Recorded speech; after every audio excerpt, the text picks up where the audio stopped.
is actually an old picture. It's worse than this. This is from 2014 of an example of what's going on in digital health. Everybody's trying everything, right? It's shots on goals. Maybe somebody will do it. Venture capitalists are having a field day. There's everybody doing all sorts of stuff. But at some point, we have to make some sort of systematic pulling things together. So I talked to a lot, and I do a lot of work in emerging markets, and I spent some time talking to the Gates Foundation.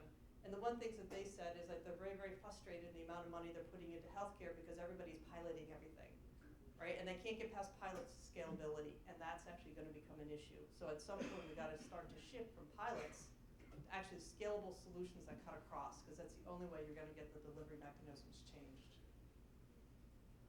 So what are some of the shifts in technology? I think a lot of people had talked about this. So you can look at data analytics, right? We talk a lot about that.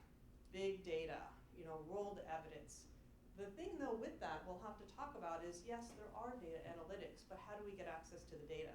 Who owns your personal health information? Is it you? Is it the hospital? Is it your physician?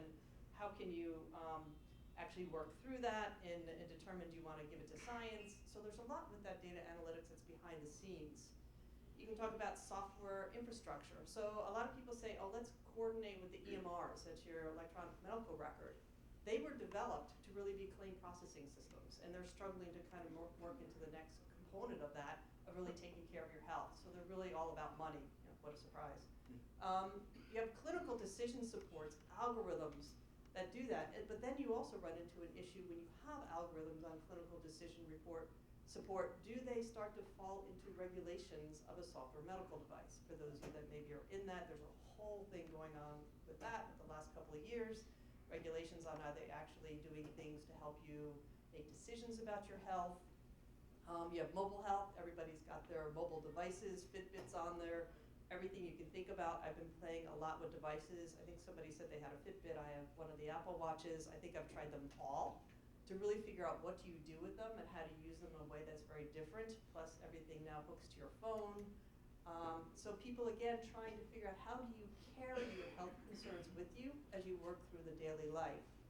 And then the big one now that's really starting to come in is cybersecurity and data privacy.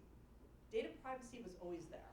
So if you think about some of the terms of HIPAA, some of the data privacy laws that came from Europe, a lot of things came into that, but now comes cybersecurity. How do you actually protect the things that are going on? And I just recently heard one which I thought, which actually scared me quite a bit. It was talking about medical devices and how do we protect those from attack? So if you have a medical device that maybe monitors and gives out things for pain control, what if somebody breaks into that and does something with it? What if somebody breaks into things that you have that's monitoring your heart?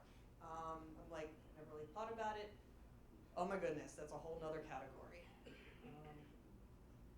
So when you want to produce value in this space, what are some of the things that you want to consider?